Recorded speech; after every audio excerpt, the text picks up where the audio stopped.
महाराष्ट्रातील महत्त्वाच्या बातम्या फक्त 10 मिनिटात. या चॅनेलला अजूनही सबस्क्राईब केलं नसेल तर आत्ताच करा.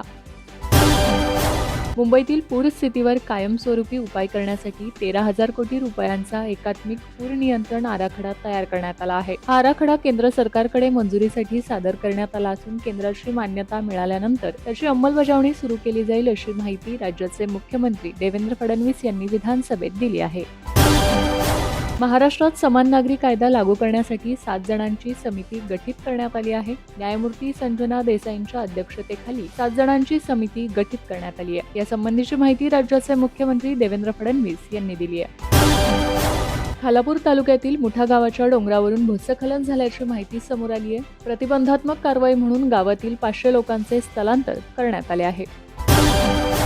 राज्यातील लाखो आदिवासी आणि पारंपरिक वनवासी बांधवांना आर्थिकदृष्ट्या सक्षम करणारा एक अत्यंत क्रांतिकारी आणि ऐतिहासिक निर्णय राज्य सरकारने घेतला आहे. वनहक्क कायद्याअंतर्गत मिळालेल्या जमिनींवर आता आदिवासींना स्वतंत्र 7/12 उतारा आणि गाव नमुना 12E लागू करण्यात आला आहे. यासंबंधीची घोषणा राज्याचे महसूल मंत्री चंद्रशेखर बावनकुळे यांनी विधानमंडळाच्या दोन्ही सभागृहात केली आहे.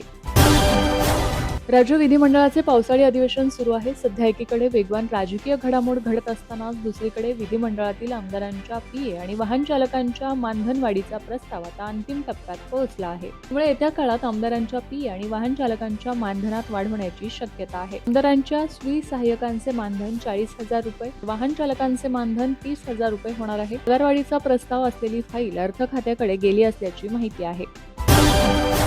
राज्यातील वारकरी आणि कीर्तनकारांना वारी काळात मूलभूत सोयीसुविधा उपलब्ध करून देण्यासाठी व विविध कल्याणकारी योजना राबवण्यासाठी राज्य सरकार मुख्यमंत्री वारकरी महामंडळाची स्थापना करणार आहे. या संदर्भात सामाजिक न्याय विभागाने शासनादेश पारित केला आहे. प्रशासकीय रचनेनुसार सामाजिक न्याय मंत्र्यांकडे महामंडळाचे अध्यक्षपद राहणार आहे, तर महामंडळाचे मुख्यालय हे पंढरपूरमध्येच केले जाणार आहे. राज्यात जमीन खरेदी करायची असेल तर ती व्यक्ती शेतकरी असणे बंधनकारक आहे. यापुढे शेतकरी असल्याचा वैध पुरावा दिल्याशिवाय राज्यात कुणालाही जमीन खरेदी करता येणार नाहीये. यासाठी संपूर्ण राज्यात जमाबंदी आयुक्तांच्या माध्यमातून जमिनींचे मॅपिंग करून नवीन कडक यंत्रणा उभारली जात आहे. यासंबंधीची माहिती महसूल मंत्री चंद्रशेखर बावनकुळे यांनी दिली आहे. एसटीच्या सर्व बसेस 2035 पर्यंत इलेक्ट्रिक करण्याचे उद्दिष्ट महामंडळाने ठेवले आहे. नव्याने इलेक्ट्रिक बसेस खरेदी करण्यात येणार आहेत, तर जुन्या बसेसची टप्प्याटप्प्याने इलेक्ट्रिक वाहनांमध्ये रूपांतर केले जाईल, अशी माहिती परिवहन मंत्री प्रताप सरनाईक यांनी दिली आहे.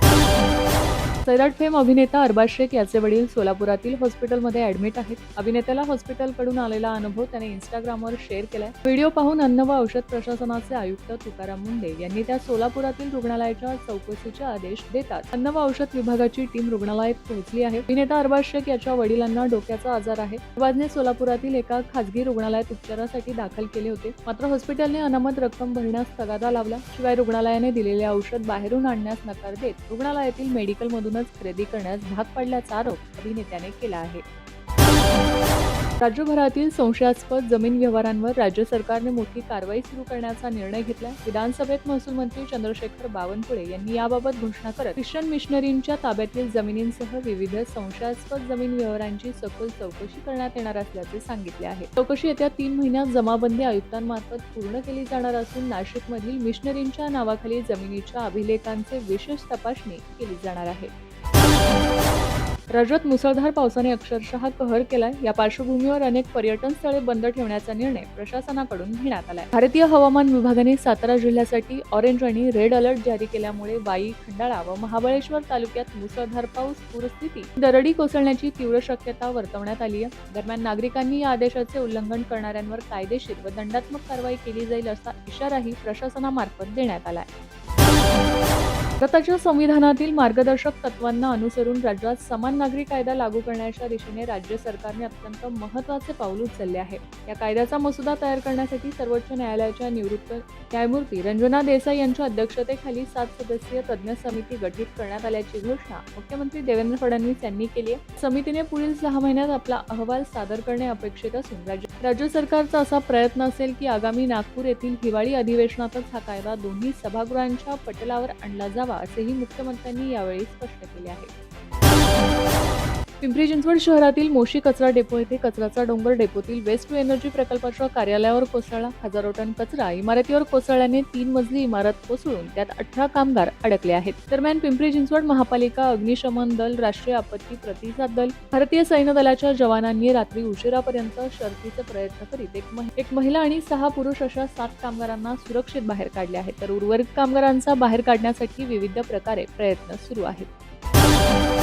आपल्या कडक आणि शिस्तप्रिय कार्यपद्धतीसाठी प्रसिद्ध असलेले IAS अधिकारी आणि अन्न व औषध प्रशासनाचे आयुक्त तुकाराम मुंढे यांनी पदभार स्वीकारताच अन्न भेसळ आणि अस्वच्छतेविरुद्ध मोठी मोहीम उघडली आहे. FDAच्या पथकाने एकाच दिवसात तब्बल 16 नामांकित हॉटेल्स, रेस्टॉरंट्स आणि धाब्यांवर अचानक छापेमारी केली. या धडक कारवाईत मुंबईतील नरिमन पॉइंट परिसरातील अत्यंत प्रसिद्ध आणि ऐतिहासिक रुस्तम आईस्क्रीम दुकानाला मोठा दणका देत त्यांचा परवाना तात्काळ निलंबित केला आहे.